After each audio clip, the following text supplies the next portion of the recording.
오늘 우리에게 주신 하나님의 말씀은 로마서 1장 18절부터 23절까지의 말씀 보도록 하겠습니다. 로마서 1장 18절부터 23절까지의 말씀을 한번 교독해서 읽도록 하겠습니다. 제가 18절부터 읽겠습니다. 하나님의 진노가 불의로 진리를 막는 사람들의 모든 경건하지 않음과 불의에 대하여 하늘로부터 나타나나니 이는 하나님을 알만한 것이 그들 속에 보임이라. 하나님께서 이를 그들에게 보이셨느니라. 창세로부터 그의 보이지 아니한 것들 곧 그의 영원하신 능력과 신성이 그가 만드신 만물에 분명히 보여 알려졌나니 그러므로 그들이 핑계하지 못할지니라. 하나님을 알되 하나님을 영원롭게도 아니하며 감사하지도 아니하고 오히려 그 생각이 허망하여지며 미련한 마음이 어두워졌나니 스스로 지혜 있다 하나 어리석게 되어 썩어지지 아니하는 하나님의 영광을 썩어질 사람과 새와 짐승과 기어다니는 동물의 모양의 우상으로 바꾸었느니라. 아멘. 로마서는 1장 1절부터 17절까지는 서론에 해당되고 이제 18절부터 본격적인 복음에 관한 설명을 바울이 하기 시작합니다. 자, 그런데 바울이 복음에 관한 설명을 시작하는 것을 이제 18절부터 듣게 되는데 그 시작점이 어디라고 지난주 말씀드렸습니까? 바로 하나님의 진노로부터 복음에 출발을 하고 있다라고 하는 사실을 우리가 잘 기억해야 합니다. 그리고 난 다음에 바울이 하고 있는 것은 뭐냐면은 1장 19절부터 이제 이 32절까지 이방인의 죄에 대한 이야기를 하고 있고요. 그리고 2장에서는 유대인의 죄에 대한 이야기를 하고 있습니다. 그리고 특별히 18절에서 모든 사람의 경건하지 않음과 불의에 대하여 하나님의 진노가 있을 것이다 라고 선언을 하고 난 다음에 그 경건하지 않음이 무엇인지에 대해서 1장 19절부터 23절에 걸쳐서 이야기를 하고 있고요. 그리고 불의가 무엇인가에 대해서 24절에서 32절에 걸쳐서 이야기를 하고 있습니다. 바울이 18절에서 사람들을 향하여서 하나님의 진노가 있을 것입니다. 불의와 경건하지 않음에 대해서 하나님께서 진노하실 것입니다 라고 이야기를 하게 되면요, 믿지 않는 사람들이 대는 반론, 질문, 핑계가 있습니다. 그것은 뭐냐면은 나는 몰랐다라는 것이죠. 몰랐기 때문에 내가 하나님을 믿지 못한 것인데 몰라서 못 믿은 것 때문에 내가 심판을 받는다면 그것은 불의한 것이 아닙니까? 라고 반론을 제기하게 됩니다. 그러나 바울이 이야기하는 것이 무엇입니까? 몰라서 못 믿은 것이 아니다 라고 하는 것이죠. 19절에 보면 이렇게 기록하고 있습니다. 이는 하나님을 알만한 것이 그들 속에 보여졌다라고 하는 것이죠. 이 말은 무슨 말이냐 하면은 모든 인간은 하나님을 알 수 있을 만한 것이 그 안에 있다라고 하는 것이에요. 우리 안에 있다라고 하는 것이죠. 왜냐하면 하나님께서 인간을 창조하실 때에 그렇게 하나님을 알 만한 것들이 인식할 수 있도록 장치를 넣어놨기 때문에 그렇다라고 하는 것이죠. 그리고 또 하나님을 알 수 있는 방법이 있는데 그것은 무엇이냐면 하나님이 만드신 자연 만물 가운데에 신성이 드러나게 되면서 자연 만물을 통하여서 우리가 하나님을 알 수 있다라고 하는 것입니다. 왜 하나님을 믿지 못합니까? 몰라서 못 믿는 게 아니라는 것이에요. 알지만 그러나 어떻게 해요? 알아도 안 믿는 것이 이방인의 죄이다라고 하는 것이죠. 그러면서 그들이 어떻게 합니까? 하나님을 알되 어떻게 해요? 하나님을 영화롭게 아니하고 감사하지도 아니하게 되는 일들이 일어나게 된 것입니다. 이방인들의 경건치 않음의 죄, 그것은 뭐냐면 바로 하나님을 알되 하나님을 영화롭게도 아니하고 감사하지도 아니한 것이 바로 이방인의 경건치 않음의 죄인 것입니다. 제가 미국에 이제 와서 이제 2007년부터 제가 이제 공부를 하기 위해서 미국에 왔었습니다. 신학교에, 보스턴 쪽에 있는 신학교에 석사 공부하러 왔는데 거기에는 이제 한국 학생들이 좀 이전에도 좀 있었어요. 근데 그 신학교에서는 한국 학생이 유학을 왔다 그러면은 한국 학생들만 모아놓고 특별 교육을 합니다. 무슨 특별 교육을 하냐면은 표절하면 안 된다 이런 특별 교육을 했어요. 왜냐하면 그 이전에도 이제 한국 분들이 오셔가지고 이제 신학교에서 공부를 하다 보면은 페이퍼를 쓴다든가 논문을 쓸 때에 표절하는 일이 종종 있었던 거예요. 그래서 한국 학생들이 오면은 특별히 모아둬 놓고 절대 표절하면 안 된다. 표절이 뭐냐, 표절이 어떤 거냐 이런 걸 상세히 설명하는 교육을 제가 받았던 기억이 있습니다. 지금 대학교는 좀 안 그렇지만 한국도 제가 대학을 다닐 때만 해도요. 페이퍼를 쓸 때에 뭐 논문을 쓸 때에 그냥 다른 사람 글 카피, 페이스트 해도 아무도 뭐라 그러지 않았어요. 그러니까 표절이라고 하는 것 자체가 잘못됐다라고 하는 것을 잘 인식하지 못하면서 대학 생활을 지냈어요. 그러니까 그렇게 대학 생활을 이렇게 한국에서 지냈던 분들이 미국에 와가지고 이제 공부를 시작하면서 가장 쉽게 범하는 실수가 뭐냐면은 바로 표절을 하는 것이죠. 예. 심지어는 목사님들, 전도사님들도 다 표절을 하게 되면서 그런 실수들을 하게 됩니다. 근데 잘 아시는 것처럼 이제 한국도 그런 게 많이 강화가 됐지만 미국 학교에서는 표절은 뭐죠? 범죄입니다. 범죄. 그죠? 표절이 걸리게 되면은 그냥 퇴학당할 수도 있어요. 그래서 저희 신학교에서도 의도하지 않은 표절 때문에 학점 F 받거나 학교에서 잘리신 분들도 있었어요. 그만큼 표절이라고 하는 것은 뭐냐면 심각한 범죄인 것이죠. 자, 근데 표절이 뭐예요? 그것은 누군가가 창작물을 만들었는데 그 창작물에 대한 창작자가 누구인지를 표시하지 않고 표현을 가져다 쓰거나 그 창작물을 가져다 쓰면 그게 뭐예요? 표절인 것이죠. 그죠? 우리가 왜 누군가의 창작물에 대해서 사용을 할 때 그 표현이나 창작물을 사용할 때에 이 표현은 이 창작물은 누구의 것입니다 라고 표시를 해야 되는 이유가 무엇 때문이에요? 그것을 만든 사람에 대한 권리를 어떻게 하는 거예요? 존중하는 것이죠. 그리고 만약에 누가 이거를 만든 것입니다, 누가 이거를 쓴 것입니다 라고 하는 표현을 가져다 쓰면서 이거를 쓴 사람, 만든 사람을 표시하지 않고 가져다 쓰면 어떤 일이 벌어지게 되죠? 제가 만약에 누군가의 글을 제 글에다가 그냥 누가 쓴 겁니다 라고 하는 것을 표시하지 않고 가져다 제 글에다 쓰면 그것을 읽는 사람들은 다 그 표현을 누구 거라고 생각하는 거예요? 제가 쓴 걸로 생각하는 것이죠.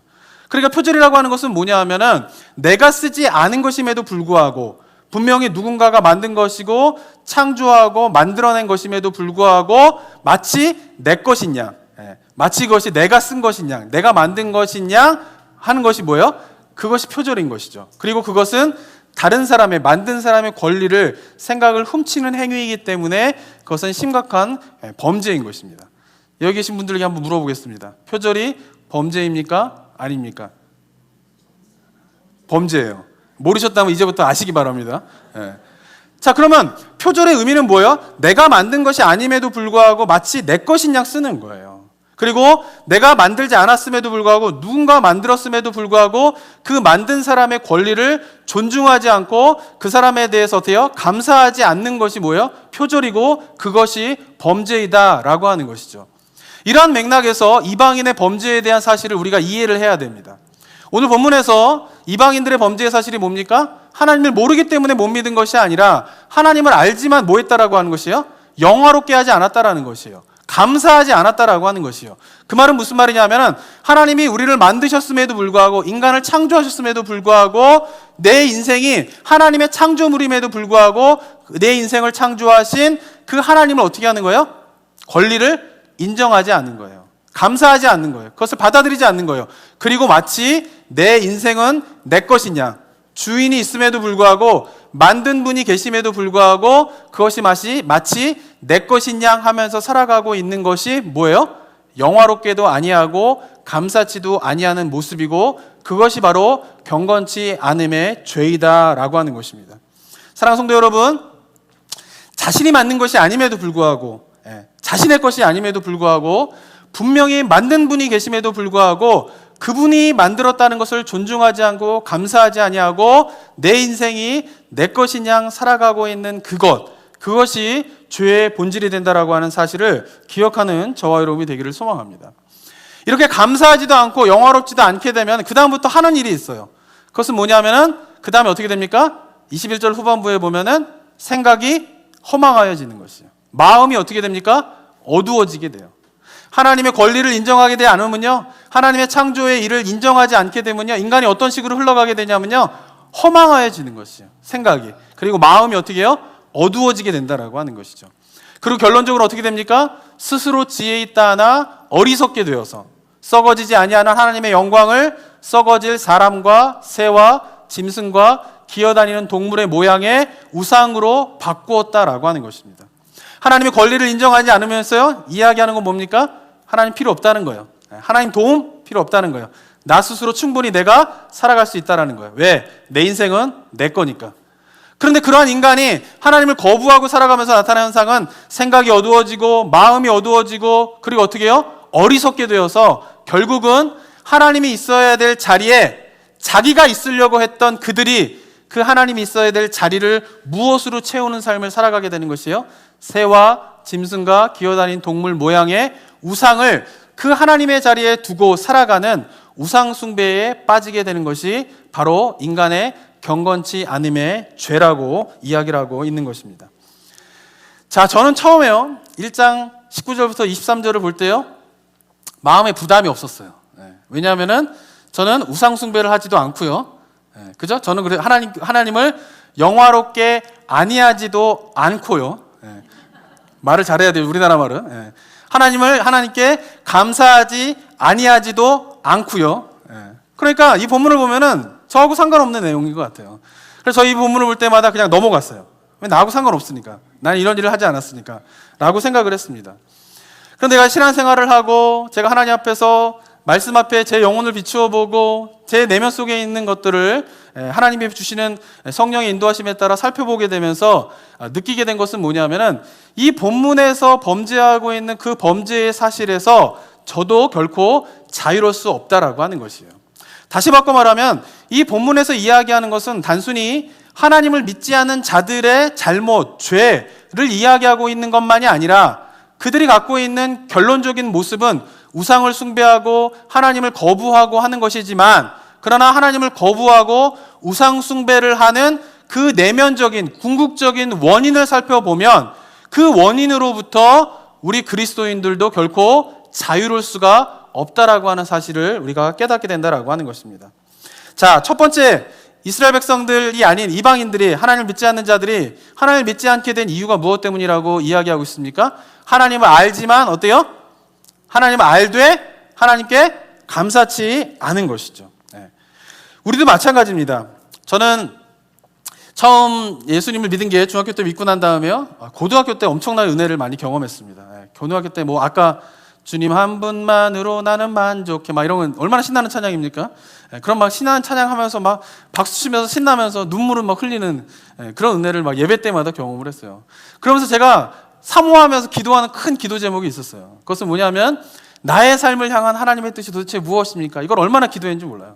주님, 제가 정말 하나님 앞에 제가 뜨겁습니다. 정말 하나님의 은혜를 경험해가지고 주님 앞에 제가 헌신하고 싶습니다. 나를 향한 하나님의 뜻을 알려주세요. 나를 향한 주님의 뜻이 무엇인지를 알려주면은 제가 다윗과 같이 사망의 음침한 골짜기라도 제가 가겠어요. 저는 준비가 돼 있어요. 주님 말씀만 하여 주시옵소서라고 기도를 얼마나 했는지 몰라요. 대학을 가서도요 열심히 신앙생활하면서 그 기도를 끊이지 않고 했었어요. 열심히 하나님, 내 인생을 향한, 저 이제 대학 졸업하거든요. 대학 졸업하고 나면 하나님, 제가 뭐 하기 원하세요? 저를 향한 하나님의 뜻이 무엇이세요? 이거 얼마나 기도했는지 몰라요. 근데 안타까운 거는 그렇게 열심히 기도했는데 답을 안 해주세요. 제가 원합니다 하나님, 정말 알려주세요 라고 하면은 하나님은 진짜 숨바꼭질을 하는 것 같아요. 하나님과 어느 기도 생활을 하시면 어느 순간 그런 게 있어요. 하나님에게 숨바꼭질하는 것 같아요. 저는 막 하나님 열심히 쫓아가는데 하나님은 있을 만한 곳에 제가 도달하면 어디론가 가버리시고, 제가 있을 만한 곳에 또 도달하면 어딘가 가보시고, 꽁꽁 숨어가지고 하나님의 뜻을 알려주시지 않으시고 저에게 무엇인가 비밀을 계속 감추시고 계신 그런 하나님을 제가 계속 대학교 내내 경험을 했어요. 그러다 제가 대학을 졸업하고 이제 군대를 갔어요. 군대를 가고 났는데 이제 제대할 쯤에 되었을 때에 도대체 나를 향한 하나님의 뜻이 무엇인가를 놓고 내가 한번 결판을 내야겠다, 하나님하고. 그래가지고는 일주일 휴가를 내고, 군대에서 휴가를 내고 제가 기도원을 갔어요. 기도원에 가가지고 일주일 동안 기도하면서 찬양하면서 예배드리면서 정 하나님 앞에 계속 제가 뭐 해야 됩니까? 하나님, 저를 향한 하나님의 뜻이 무엇입니까? 라고 열심히 기도하는 가운데에 하나님이 저를 향한 인생의 계획이 무엇인가를 저에게 알려주셨어요. 굉장히 충격적이었어요. 그것은 뭐 때문에 충격적이었냐면은, 아, 이것이 하나님의 뜻이구나 라고 하는 것을 알았기 때문에 제가 충격을 받은 게 아니라, 아, 이게 하나님의 뜻이구나 라고 하는 걸 딱 깨달았는데, 깨닫고 보니까 이미 그것을 한 10년 전에 말씀하신 거예요. 그러니까 10년 동안 제가 씨름했던 거는 뭐냐 하면은, 하나님, 도대체 나를 향한 하나님의 뜻이 무엇입니까? 하나님, 나에게 뜻을 알려주세요 라고 기도하고 표면적으로는 그것을 요구했지만, 그러나 10년 동안 제 속에서 씨름했던 거는 뭐냐 하면, 이미 하나님께서 나에게 하나님의 뜻이 무엇인지를 알려주셨는데 그것에 순종하지 않으려고 하는 제 마음에 씨름이 있었다라고 하는 것이에요. 10년 동안 도망다닌 거예요. 10년 동안. 그러다 하나님께서 나를 향한 하나님께서, 아, 내가 이제 목사가 되고 사역자가 되는 것이 하나님의 뜻이구나 라고 하는 것을 이미 10년 전에 알려주셨는데, 그 10년 동안 씨름했던 것 중에 하나는 뭐냐면요, 제가 만약에 하나님의 부르심에 따라 목사가 되었을 때에, 지금은 그런 생각 안 합니다. 그렇지만 그때는 무슨 생각이 있었냐면, 과연 제가 성공할 수 있을까요? 이것에 대한 씨름이 있었던 거예요. 성공하고 자신이 없는 거예요. 성공을. 그러니까 하나님께서 막 사용하셔가지고 많은 사람들에게 영향을 미치고 많은 사람들을 인도하고 그래서 성공한 목회자로 가야 되는데 그거 갈 자신이 없는 거예요.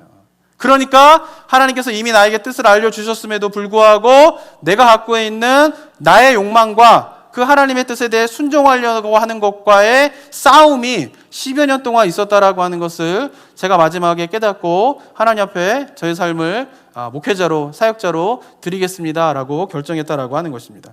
사랑하는 성도 여러분, 이것이 저는 저에게만이 아니라고 생각합니다. 우리 하나님께서는요, 아셔야 될 거는 의외로 정말 간단하고 심플하게 하나님의 뜻을 드러내시는 분이에요. 하나님의 뜻은요, 복잡하지 않아요. 단순해요. 명확해요. 그런데 문제는 뭐냐면 그 단순하고 명확한 하나님의 뜻이 우리 삶으로 들어오면, 우리 생각 속으로 들어오면 어떻게 되는지 아세요? 복잡해지기 시작해요. 다른 생각들이 많이 일어나기 시작하는 것이에요. 전도서 7장 29절에 보면 이렇게 이야기하고 있습니다. 같이 한번 읽어보겠습니다. 시작. 나의 깨달은 것은 이것이라, 사람은 많은 꾀를 낸 것이니라. 전도서가 자신의 삶을 돌아보면서 쓴 글 가운데 어떤 글을 하고 있어요? 하나님이 사람을 어떻게 지으셨대요? 정직하게 지으셨다라는 거야. 이 말은 무슨 말이냐면요, 하나님이 본래 인간을 지으실 때는요, 하나님이 말씀하시면 딴 생각하지 않고 그 말씀에 순종하게끔 지으셨어요. 그게 정직한 모습이에요. 그게 성결한 모습이에요. 두 마음을 품지 않는 것. 한 마음으로 말씀하시면 그냥 순종하는 거예요. 그게 인간의 창조의 본래의 모습이었다라고 하는 것이죠. 그런데 인간이 죄를 범하고 난 다음에 달라지기 시작하는데 어떻게 해요? 정직하게 하나님이 지었었음에도 불구하고, 그래서 하나님이 말씀하시면 순종했는데 딴 생각하지 않았는데, 죄된 인간은 어떻게 해요? 하나님이 말씀하시면 뭐를 내요? 많은 꾀를 내는 것이죠. 많은 뭐예요? 핑계가 생기는 거예요. 많은 뭐가 생기는 거예요? 딴 생각들이 생기면서 알게 되고 깨닫게 된 그 하나님의 뜻에 순종하지 못하게 되는 일이 일어나고 있다라고 하는 것입니다. 사랑하는 성도 여러분, 하나님께서 이미 여러분에게 많은 말씀을 하셨습니다. 문제는 뭘까요? 그 말씀, 깨닫게 된 그 말씀을 실천하려고 할 때에 우리 안에 있는 욕망과의 싸움에서 우리가 넘어지기 때문에 그 말씀에 순종하지 않는 거예요. 그리고 핑계는 뭘까요? 주님, 저는 몰랐어요. 주님, 왜 제게 말씀하지 않으세요? 저에게 제발 좀 말씀만 해주세요. 말씀만 해주시면 제가 순종할게요 라는 핑계를 대고 있지만, 결국 따지고 보면 문제는 뭘까요? 하나님께서 우리에게 말씀하시는 것을 어떻게 해요? 복잡하게 생각하기 시작합니다. 단순하게 그 말씀을 받아들이지 않는 거예요. 단순하게 삶 속에서 순종으로 나아가지 않고 복잡하게 그 많은 꾀를 내는 것이 바로 우리의 모습임을 기억하는 저와 여러분이 되기를 소망합니다. 사랑하는 성도 여러분, 하나님께서 명확하고 심플하게 말씀하십니다. 바라기는 그 말씀 앞에 우리가 단순하게 반응하는 저와 여러분이 되기를 바랍니다. 복잡하고 핑계대면서 불순종의 삶으로 나아가지 않는 저와 여러분이 되기를 소망합니다. 자, 두 번째로 본문에서 이야기하는 이방인의 범죄는 뭐냐면요, 그렇게 하나님을 알지만 감사치 아니하고 영화롭게 아니하게 되면서 그들이 결국 빠지게 된 것은 무엇이죠? 우상숭배입니다. 우상숭배. 자, 우상숭배, 이것이야말로 현대사회와는 좀 맞지 않는 그런 모습이라고 생각을 하게 됩니다. 특별히 그리스도인 같은 경우에는요, 우상숭배를 안 하죠. 그죠? 특별히 개신교인들은요, 저희들이 갖고 있는 형상이라고 하는 것, 이미지라고 하는 것은 십자가 하나밖에 없죠. 그죠? 다른 캐톨릭을 가본다든가 동방정교회를 가본다든가 그러면 그 교회 안이라든가 앞에 뭐가 많아요? 이미지들이 되게 많아요. 형상들이 되게 많아요. 그죠? 그런데 우리 개신교인들은 그런 이미지나 형상이 없죠. 그래서 그런 것을 섬기는 우상숭배는 개신교인들하고 좀 거리가 있다, 이것은 우리와 상관없는 죄된 모습이다라고 생각하는 경우가 많이 있습니다. 자, 그러나 우상숭배는요, 단순히 오늘 본문에서 이야기하고 있는 것처럼 새와 짐승과 기어다니는 형상을 만들어서 그것에 절하고 그것을 섬기는 것만이 우상숭배가 아니에요. 우상숭배는 뭐냐면요, 하나님보다 우선순위에 두는 그 무엇이 우상이에요. 다시 바꿔 말하면 우리 삶의 시간, 우리 삶의 정력, 우리 시간의 돈 이런 것들을 어떻게 해요? 최우선적으로 쏟아붓고 있는 그것이 뭐예요? 하나님보다 우선돼서 있는 것이고 그것이 뭐예요? 우리들의 우상이다라고 하는 것이죠.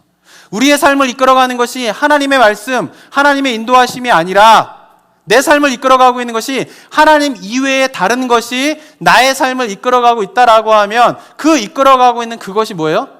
우상이다라고 하는 것을 기억하는 저와 여러분이 되기를 소망합니다. 우상 숭배는요, 이스라엘 백성들 가운데 구약에 보면요 많이 나타나게 됩니다. 특별히 출애굽을 하고 난 다음에 40년 동안의 광야 생활을 마치고 난 다음에 가나안 땅에 들어가게 되었을 때요, 가나안 땅에 들어가서 그들이 한 일이 뭐냐면은 우상을 숭배하게 돼요. 이방 신들을 섬기게 됩니다. 그런데 그 가나안 땅에 들어갈 때 이스라엘 백성들이 어떤 과정을 거쳐서 이 가나안 땅에 들어가게 됩니까? 출애굽을 할 때요 10가지 기적을 체험하게 돼요. 홍해가 갈라지는 사건을 경험하게 돼요. 40년 동안 광야를 생활하면서 불기둥과 구름기둥으로 인도함을 받는 역사를 체험합니다. 매일매일 만나와 매출하기로 굶지 않고 40년 동안 척박한 땅에서 살아남는 일들을 경험하게 돼요. 마지막으로 가나안 땅에 들어갈 때는요 요단강이 갈라지게 되고요, 가서는요 여리고성이 견고한 성이 있는데 거기에 7일 동안 하루에 한 바퀴씩 돌고 마지막 날 7바퀴를 돌기만 했는데 그 견고한 여리고성이 어떻게 해요? 와르르 무너지게 되면서 가나안 땅을 정복하게 되는 놀라운 역사를 경험하게 되는 것이죠. 그런데 그렇게 놀라운 하나님의 역사를 경험한 그 이스라엘 백성들이 정작 약속의 땅 가나안 땅에 들어가게 되면서 그들이 어떤 모습으로 살게 됩니까? 하나님을 버리고 가나안 사람들이 섬기고 있던 그 신을 섬기게 되는 일들이 일어나게 돼요. 이거만큼 어리석은 일이 어디 있습니까? 우리가 만약에 그런 놀라운 체험을 했다면 성도님들은 하나님을 버리고 이방 신들을 섬기겠어요? 아니요, 해야죠. 그죠? 아닙니다. 이렇게 해야 되는 거죠. 근데 이스라엘 백성들은 왜 그 놀라운 걸 경험하고 난 다음에 하나님을 버리고 이방인을 섬기게 되는 일들이 일어나게 되었냐라고 하는 것이죠. 우리가 그냥 성경을 표면적으로만 보면요 마치 우리보다 이스라엘 백성들이 더 미신적이고 우리보다 이스라엘 백성들이 더 믿음이 없기 때문에 하나님을 버리고 이방신을 섬기는 우상 숭배에 빠졌다라고 생각할 수 있지만, 그러나 그들이 하나님을 버리고 우상 숭배에 빠지게 된 결정적인 이유는 그들의 삶의 필요에 민감했기 때문에 그렇다라는 것이죠. 왜냐하면 가나안 신들이 섬겼던 가장 대표적인 신은 누구냐면요 바알과 아스타롯이라는 신이에요. 바알은요 비를 주관하는 신이에요. 하늘을 주관하는 신이에요. 남자 신입니다. 그리고 아스타롯은 여자 신인데 이 여자 신은 전쟁을 주관하고 다산을 주관하는 신이 아스타롯이에요. 이 두 신이 부부입니다. 자, 그런데 이스라엘 백성들이 광야에서 40년 동안 생활했던 건 뭐냐면요 매일 뭐만 먹었어요? 만나 메추라기를 먹었어요. 마리주와 만나 메추라기를 먹었다고 하지 맨날 햄버거만 40년 동안 드셨다고 생각하면 어떠시겠어요? 하루에 3끼 햄버거만. 어디서 이게 쉽지 않은 일이에요. 그리고 더 힘든 일은 뭐냐면요 매일매일 어떻게 해요? 주시는 음식만을 먹어야 되는 거예요. 그런데 그랬던 이스라엘 백성들이 가나안 땅에 들어갔더니 가나안 사람들은 어떻게 살고 있어요? 농사를 짓는 거예요. 농사를 지어서 수확을 하면요 그 수확한 거를 어디에다 쌓아놓고 생활하는 거예요? 창고에다 쌓아놓고 생활하는 것이에요. 창고에는 언제나 그들의 집의 창고에는 먹을 것이 가득한 것이에요. 오늘 먹을 것이 있는과 동시에 창고를 보면 뭐가 있는 거예요? 내일 먹을 것도 있는 거예요. 일주일치 먹을 것도 있는 거예요. 한 달치 먹을 것도 있는 것이에요. 그 삶이 어떻게 해요? 너무나 부러웠던 것이죠. 그래서 이스라엘 백성들이 가나안 땅에 들어와 가지고요 열심히 농사를 짓게 됩니다. 그런데 400년 동안 농사를 한 번도 지어본 적이 없는 이스라엘 백성들이 가나안 땅에 들어와서 농사를 짓는다고 그 농사가 잘 됐겠습니까? 농사가 안 되는 거예요. 근데 가나안 사람들은 같은 땅에서 농사를 짓는데 농사를 너무 잘 짓는 거예요. 그래서 어떻게 해요? 하나님의 말씀에 불순종하기 시작합니다. 왜냐하면 가나안 땅에 들어가서 하나님께서 명령하신 것 중에 하나는 뭐냐면요 가나안 사람들을 다 죽여버리거나 아니면 그 땅에서 다 내쫓으라, 이것이 하나님의 명령이었어요. 그리고 여호수아를 비롯한 이스라엘 백성들은요 네 그렇게 하겠습니다 라고 선언을 하고 맹세를 하고 그 땅에 들어가서 전쟁을 치르기 시작한 것이에요. 그래서 전쟁이 어느 정도 승리하게 되었는데 이스라엘 백성들이 가나안 사람들을 다 죽이지 않아요. 가나안 사람들을 다 내쫓지 않아요. 일부는 죽이지만 일부는 남겨놓았다고 사사기에 보면 나와 있습니다. 물론 사사기에는 왜 그들을 남겨놓는지에 대한 자세한 설명은 없지만 우리가 추측해 볼 수 있는 것은 뭐냐면요, 그들이 남겨놓았던 이유는 무엇이냐면 그 가나안 사람들이 가지고 있던 문명과 문화와 특별히 농사를 짓는 기술을 배우기 원했던 것이에요. 이스라엘 백성들이. 그래서 어떻게 해요? 그들을 남겨놓고 농사를 어떻게 잘 짓는지를 그들에게 배우기 시작합니다. 그런데 가나안 사람들이 농사를 잘 짓는 비법 한 가지를 이야기해줘요. 그게 뭐냐면은 바알과 아스타롯을 잘 섬겨야 된다는 거예요. 왜냐하면 바알과 아스타롯은 하늘의 비를 주관하는 신이에요. 하늘을 주관하는 신이에요. 그런데 농사에서 가장 중요한 게 뭘까요? 비예요, 비.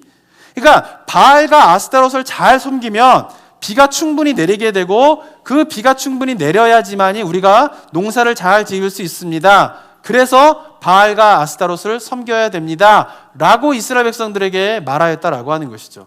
이스라엘 백성들이 처음부터 바알과 아스타롯의 매력을 느끼고 그들이 하나님보다 더 뛰어난 신이고 그들의 신학이 여호와 하나님의 율법보다 더 뛰어났기 때문에 바알과 아스타롯을 섬기기 시작한 것이 아니라 그들이 바알과 아스타롯을 섬기게 된 시작이 어디에서 시작입니까? 창고에 곡식을 쌓아놓고 살고 싶은 거예요. 가나안 사람들의 삶의 방식에 따라 살고 싶었던 것이에요. 삶의 필요, 먹고 사는 문제, 이것에 필요가 있었기 때문에 그들은 바알과 아스타롯을 섬기게 되었고 결국에는 여호와를 버리고 이방신을 섬기는 우상 숭배에 빠지게 되었다라고 하는 것입니다. 사랑하는 성도 여러분, 바알과 아스타롯을 섬기는 그 우상 숭배의 출발점이 어디에 있습니까? 먹고 사는 문제를 해결하기 위한 거예요. 하나님 좀 먹고 살아야 되잖아요. 지금 먹는 게 급하잖아요. 이것만 좀 해결해야 되잖아요. 그러고 난 다음에 하나님 잘 섬길게요 라고 하는 그 마음이 바로 우상 숭배에 빠지게 된 시작점이 되었다라고 하는 것이죠. 두 번째로는요, 이 바알과 아스타롯을 섬기게 된 두 번째 이유는요, 성적인 유혹을 극복하지 못했기 때문에 그렇습니다. 말씀드린 것처럼 바알과 아스타롯은 부부신인데 이들이 어떻게 다산에 영향을 주나 하면 어떻게 열매를 많이 맺게 하고 가축 같은 경우에는 새끼를 많이 낳게 하냐 하면은 가나안 사람들의 사고방식은 이랬던 것이에요. 부부신이요, 부부관계를 많이 맺으면은 그 부부관계로 인하여서 그 영향이 어디로 미치냐면 식물의 열매에 미치고 가축의 새끼들한테 영향을 미친다라고 생각을 하고 있었어요. 그래서 이 바알과 아스타롯을 섬기는 신전에서는요, 동물의 제사를 드리고 난 다음에 반드시 그 다음에 하는 행위가 있는데 그것은 뭐냐면 그 이방 신전에서 일하고 있는 여사제들과 제사를 드리러 온 남자들이 서로 성적인 행위를 신전에서 신들에게 보여주는 것이 중요한 의식이었습니다. 사람들이 성적인 행위를 보여줌으로 말미암아 신들을 자극하고 그 부부신들이 부부관계를 많이 맺게 함으로 말미암아 그것이 다산과 그 다음에 많은 열매를 맺는 데 영향을 미친다라고 하는 것이 가나안인들의 생각이었다라고 하는 것입니다. 그래서 그들은 신전에서 언제나 음란하고 성적인 행위가 이루어졌던 것이죠. 그런데 가나안 땅에 들어가서 이스라엘 백성들이 그 신전을 가게 되었을 때 그 속에서 벌어지고 있는 그 성적인 유혹을 이기지 못했던 것이죠. 그리고 그들도 역시 그 신전에서 그런 행위에 참여하게 되고 그러다가 결국 바알과 아스타롯을 섬기게 되는 일이 일어나게 되었다라고 하는 것입니다. 처음부터 우상 숭배를 한 것이 아니라 뭐에 급급하며 살아가게 될 때에 결국 우상 숭배에 빠지게 됩니까? 육체의 욕망, 육체의 필요, 삶의 필요에 급급하며 살아갈 때에 결국 우상 숭배에 빠지게 되었다라고 하는 것이죠. 먼저 배워야 할 것은 하나님을 순종하는 법을 배워야 되는데 그 하나님 앞에 순종하는 법을 배우기에 앞서서 그들은 삶의 필요에 민감하게 반응하면서 그것에 급급하며 살아가게 될 때에 그것이 바로 우상 숭배를 낳는 일이 일어나게 된다라고 하는 것입니다. 사랑하는 성도 여러분, 우리도 마찬가지예요. 우리는 누구도 하나님을 버리고 이곳에 계신 분은 다른 이방신을, 다른 우상을 섬기려고 하는 마음이 전혀 없으실 거예요. 믿어도 되죠? 근데 문제는 뭘까요? 사단은요, 우리한테 야, 하나님 버려. 그리고 이제는 뭐야? 내가 만든 형상, 우상 있으니까 이 신이 더 뛰어나. 이 신을 섬겨. 이렇게 한 번도 우리에게 이야기하지 않아요. 하나님 잘 섬겨. 하나님 잘 섬겨. 근데 어떻게 해요? 먼저 먹고 사는 문제부터 해결하고.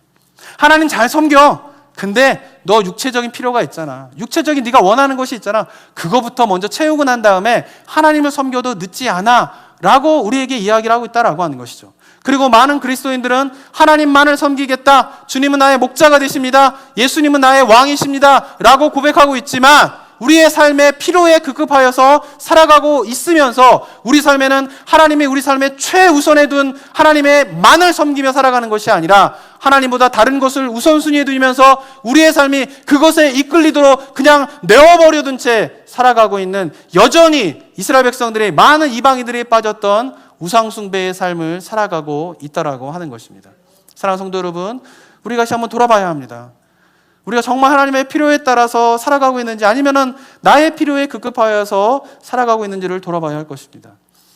물론 목사인 저도요, 우리 삶의 필요에 급급하지 말고 좀 하나님만을 바라보면서 살아가자라고 하는 것은 저에게도 여전히 있어서 큰 도전이에요.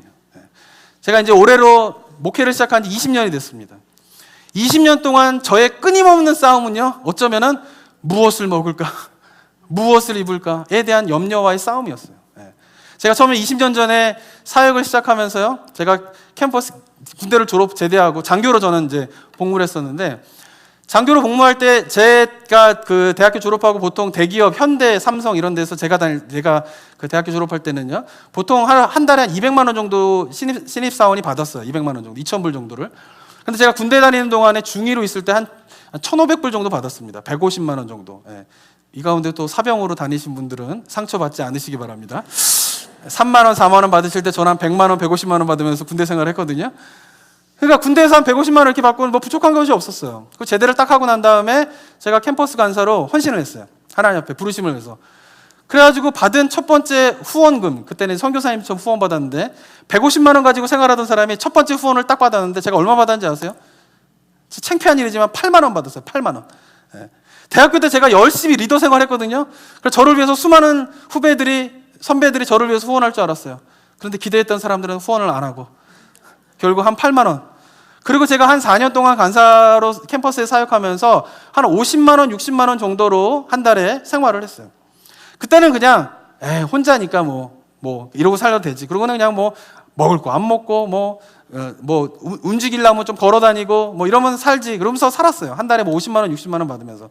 그런데 한 3년, 4년 지나고 난 다음에 제가 신학교를 공부해야 되겠다라고 하는 생각을 딱 가졌는데 갑자기 또 두려워지는 거예요. 아니 내가 한 달에 50만 원, 60만 원 받아가지고 신학교를 어떻게 가지? 제가 그때는 교회 사역을 하고 있던 것도 아니기 때문에 이 등록금은 어디다 내지? 뭐 기숙사비는 어떻게 내지? 막 이런 걱정이 있었어요. 그래도 하나님께서 부르셨기 때문에 한번 가보자 그러고 갔는데 희한하게 3년 동안 제가 등록금을 한 번도 듀데이를 놓쳐서 등록금을 내본 적이 없어요. 딱 듀데이에 맞춰가지고 등록금 어떻게 생겨나고 기숙사비 생겨나고 막 그랬어요. 근데 문제가 있었어요. 신학교를 다니다가 또 하나의 문제가 뭐냐면은 졸업할 쯤 되니까 결혼을 해야 되겠는 거예요. 제가 34살이었는데 그때 34살인데 결혼을 하려고 하니까 아이고야 나 혼자야 뭐 이 정도 후원 받는 걸로 어떻게 살아가지만 결혼해가지고 처자식 데리고 이거 가지고 할 수 있나? 그러면서 결혼하기가 두렵더라고요. 난 결혼 못할 것 같다. 내가 뭐 먹고 살아나? 이런 걱정이 더라고요. 근데 다행히 저희 아내가 헌신하여서 저와 결혼해 주셨습니다. 그런데 결혼하고 난 다음에 제가 유학을 가려고 했을 때도 유학이 또 걱정이었어요. 돈이 없는데 어떻게 유학을 갈까? 그리고는 유학을 또 오게 되었어요. 애들 낳으면 뭘로 키우지? 근데 희한한 게 지금까지 결혼한 지 12년이 됐는데 12년 동안 하나님께서 저에게 한 번도 먹을 거라든가 뭐 살집이라든가 뭐 공부하기 필요한 것들이나 이런 것들을 한 번도 안 주신 적이 없어요. 물론 넉넉하게 준 적은 한 번도 없었어요. 딱 그만큼 필요한 만큼. 근데 제가 그 기간을 거치면서 어쩌면 계속 씨름이에요. 저도 지금도 씨름해요. 내가 무엇을 먹을까, 무엇을 입을까, 내가 삶의 필요에 급급하지 말아야지라고 생각하지만 당장 먹고 사는 게 힘든데 어떻게 해요? 당장 미래가 두려운데요. 당장 애들을 키워야 되는데 어떻게 해요? 그런 마음들이 여전히 있다라고 하는 것이에요. 그러나 제가 20년 동안 그 하나님의 인도하심을 경험하면서 제가 느끼게 된 것은 뭐냐면요, 그런 염려와 걱정이 있더라도 끊임없이 그 염려와 걱정이 하나님을 앞서지 말아야 된다라고 하는 것에 대한 치열한 영적인 싸움을 해왔던 것이에요. 지금도 하고 있고요. 그러면서 제가 느끼게 되는 것은 무엇이냐면 말씀드린 것처럼 단 한 번도 하나님은 저에게 넉넉하게 채워주신 분이 없어요. 그렇지만 한 번도 부족한 적도 없어요. 딱 일용할 양식, 그때 딱 필요한 것을 채워주시는. 근데 그러면서 제가 무엇을 배우게 되냐면은 그냥 이것이 하나님을 철저하게 의지하며 살아가는 삶의 방법이 무엇인가를 머리로만 알았던 제가 20년의 사역을 하게 되면서 그 순간순간마다 두려움과 염려와 뭐 먹고 살지? 라고 하는 걱정 속에서 그때그때마다 딱딱 채워주시는 하나님의 손길을 경험하게 되면서 정말 일용할 양식을 구하면서 하나님을 의지하는 삶이 무엇인가에 대한 것은 확실하게 배웠다라고 고백합니다. 그렇기 때문에 여전히 그 삶의 필요에 대한 두려움과 염려가 있지만 제 안에서 절대 타협하지 않는 것은 그것이 하나님을 섬기는 일에 우선시 되지 않도록, 내가 우상이 되지 않도록 내가 영적으로 계속 싸우면서 주님만이 나의 삶의 중심으로서 모시며 살아가겠다라고 하는 것을 다짐하고 앞으로도 살아가게 될 것입니다. 사랑하는 성도 여러분, 제가 이런 설교를 드릴 때마다 부담이 있어요. 왜냐하면 이 가운데에서는 얼마나 치열하게 살아가고 있는지를 제가 너무나 잘 알고 있기 때문에 그래요. 특별히 이민 목회를 제가 여러 군데 다니다 보면요, 월요일부터 토요일까지 새벽부터 저녁까지 정신없이 일터에서 일하고 오셔가지고 주일날 또 열심히 섬기는 모습을 보면은 정말 목사인 제가 부끄러워요. 그러면서 이런 성도님들에게 얼마나 하나님 앞에 순종해야 되는지, 얼마나 헌신을 요구해야 되는지에 대한 끊임없는 갈등과 고민이 제 안 속에 있습니다. 어떨 때는요, 그냥 뭐 제자 훈련, 성경 공부 피곤하신데 그냥 쉬세요. 주일 예배만 오시는 것만으로도 감사합니다. 이러고 목회를 할까? 이런 생각도 들 때도 있어요. 너무 치열하게 사시는 분들을 봤기 때문에. 어떨 때는요, 주님 앞에 저는 11조 내야 된다고 저는 믿습니다. 제가 말씀드렸지만 그것이 정말 하나님께서 정말 기뻐하시는 일이고 우리가 영적으로 승리하며 살아갈 때 11조 생활이 얼마나 중요한지를 전 너무나 잘 알고 있어요. 그렇지만 그 삶 가운데 힘들고 어렵고 경제적으로 힘들어하시는 분들을 보면서 과연 11조를 꼭 내셔야 됩니다. 이것이 하나님께서 기뻐하시는 일입니다. 라고 하는 것을 얼마큼 강조하고 이야기해야 될까에 대한 고민을 끊임없이 하게 돼요. 왜냐하면 그 삶의 그 모습들에 대한 필요들을 너무나 잘 알고 있기 때문에 그렇죠. 사랑하는 성도 여러분, 그러나 오늘 이 시간을 통해서 다시 한번 이 로마서 말씀을 통해서 우리가 한번 다시 한번 다짐하기 원하는 것은요, 그런 삶의 필요가 있는 거 주님도 아십니다. 그러나 그 삶의 필요가 있는 걸 다 알지만 하나님보다 그것을 앞서서 두지 아니하고 오직 주님만을 바라보면서 나의 목자가 되시고 나의 왕 되신 그 하나님만을 내가 의지하며 살아갑니다 라고 하면서 주님께 드려야 할 시간과 재물과 열정을 드리면서 순종하는 것을 최우선순위에 두면서 살아가게 될 때에 저는 감히 하나님께서 그 모든 것을 채워주실 것이다 라고 하는 성경의 약속의 말씀이 여러분의 삶 가운데에 실현될 거라고 저는 믿습니다. 우리가 그 믿음을 가지고 하나님 앞에 한번 좀 씨름하면서 나중에 제가 주님 잘 섬길게요, 나중에 제가 주님께 드릴게요 라고 하지 마시고 지금 이 순간 나의 삶의 현장 속에서 주님께 마땅히 드려야 할 시간들, 주님께 드려야 할 열정들, 주님께 드려야 할 재정들을 주님께 온전히 드리면서 다른 것이 아니라 하나님만을 섬기며 살아가고 다른 것이 우리의 삶을 이끌어가고 다른 것이 우리의 삶의 우상이 되지 않는 삶을 결단하며 살아가는 저와 여러분이 되기를 소망합니다. 함께 기도하겠습니다. 이 시간 기도하며 나아갈 때에 사랑하는 성도 여러분, 하나님은 우리의 아버지가 되십니다. 우리가 아까 찬양대의 찬양도 고백했지만 하나님은 우리의 목자가 되십니다. 목자와 아버지는요, 양의 필요를 아세요. 아기의 필요를 아세요. 우리가 그분을 신뢰함으로 이 시간 기도하기 원하는 것은 하나님, 내가 나중에가 아니라 지금 이 시간 현재 이 삶의 현장 속에서 하나님께 온전히 순종하며 주님만 앞에 드려야 될 것을 온전히 드리며 나의 필요를 다 주님의 손에 맡겨드리며 믿음으로 살아갈 수 있는 삶이 될 수 있도록 인도하여 주시옵소서. 부족합니다. 연약합니다. 두렵습니다. 그러나 이 모든 것들이 하나님을 향한 나의 사랑을 끊어버리지 아니하고 주님만을 더 섬기며 살아가는 믿음의 삶이 될 수 있도록 주님 도와 주시옵소서라고 함께 기도하며 결단하며 나아가도록 하겠습니다. 기도하겠습니다. 아버지 하나님, 네, 감사드립니다. 주님께서 허락하여 주신 귀한 이 시간 우리가 하나님 앞에 온전한 마음으로 결단하며 나아갑니다. 하나님 이외에 다른 것이 나의 삶의 중심이 되지 않도록 주 도와주시옵고, 하나님 여전히 삶에 대한 필요들이 있지만 하나님 그런 것을 쫓느라 하나님을 섬기지 못하며 주님 앞에 드려야 될 것들 드리지 못하는 아버지 그런 인생이 되지 않도록 주님 주님만을 바라보고 주님만을 의지하며 나아가는 하나님 귀한 은혜가 아버지 친구들 삶을 얻게 하여 주시옵소서. 목자가 되신 아버지가 되신 하나님의 공부하신 옆에 계시는 날마다 채워가는 나아가는 은혜가 하시고 하나님의 바라보는 아버지를 바라보는 나아가는 귀한 은혜가 아버지를 간단하게 사랑하고 하나님의 귀한 은혜가 약속을 주시고